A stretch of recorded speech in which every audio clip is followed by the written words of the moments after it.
শালোম, praise the Lord. সবাইকে জয় যিশু। প্রভু যিশুকে ধন্যবাদ করছি, তিনি আপনাকে এবং আমাকে আরো একটা নতুন দিন দেখতে সাহায্য করেছেন।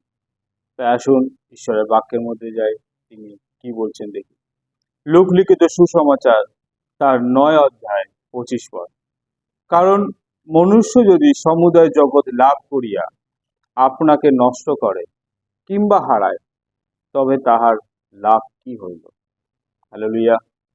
আমার প্রিয় ভাই ও বোনেরা, আপনারা এই জগতের যা যা জিনিস দেখতে পাচ্ছেন, তাকে পাওয়ার জন্য দিন রাত যে আপনারা পরিশ্রম করছেন, কিন্তু আপনারা চিন্তা করে দেখুন, সেই প্রত্যেকটা বস্তু কিন্তু ক্ষণস্থায়ী, চিরস্থায়ী নয়।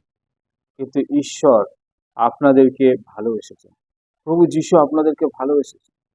তার প্রেম, তার শান্তি হচ্ছে চিরস্থায়ী। বাইবেলে বলছে যে যদি আমরা ধার্মিকতা রাজ্যের খোঁজ করি, তাহলে আমাদের যা যা দরকার সবকিছু প্রভু আমাদেরকে দেবে। কিন্তু আমরা ঈশ্বরের সেই ধার্মিকতা রাজ্যের খোঁজ না করে আমরা এই জগতে যা যা দেখি তাকে লাভ করার জন্য, নিজের বিলাসিতার জন্য, নিজের আমোদের জন্য আমরা দিন রাত পরিশ্রম করি, কিন্তু সেই প্রত্যেকটা জিনিস ক্ষণস্থায়ী।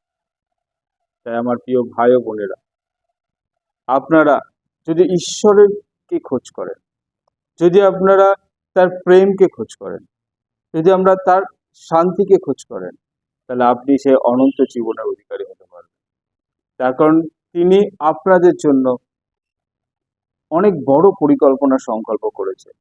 কিন্তু মন্দ শক্তি আমাদেরকে, আমাদের মনের মধ্যে নানা রকম ভুল কথাকে দিয়ে আমাদেরকে সেই বিলাসিতার মধ্যে, আনন্দের মধ্যে আমাদের জীবনকে দিয়ে আমাদেরকে সেই মৃত্যুর দিকে নিয়ে যাচ্ছে।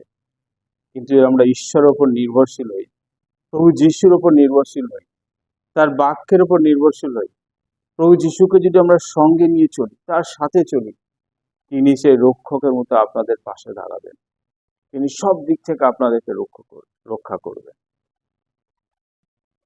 তাই আমার প্রিয় ভাই ও বোনেরা, আপনারা আর এই জগতের লোভনীয় জিনিসের ওপর, বিলাসিতার ওপর যে সমস্ত জিনিস দেখছেন লাভ করার জন্য, সেই সমস্ত দিকে নিজেকে পরিশ্রম না করে আপনারা ঈশ্বরের ধার্মিকতার রাজ্যের খোঁজ করুন।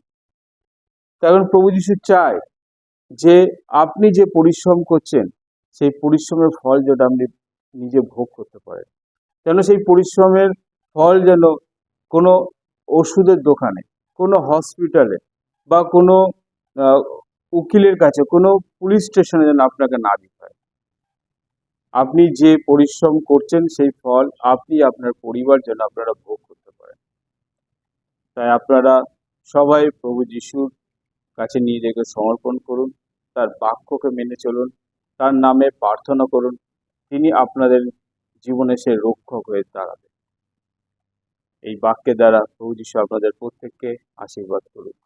আমেন। ধন্যবাদ।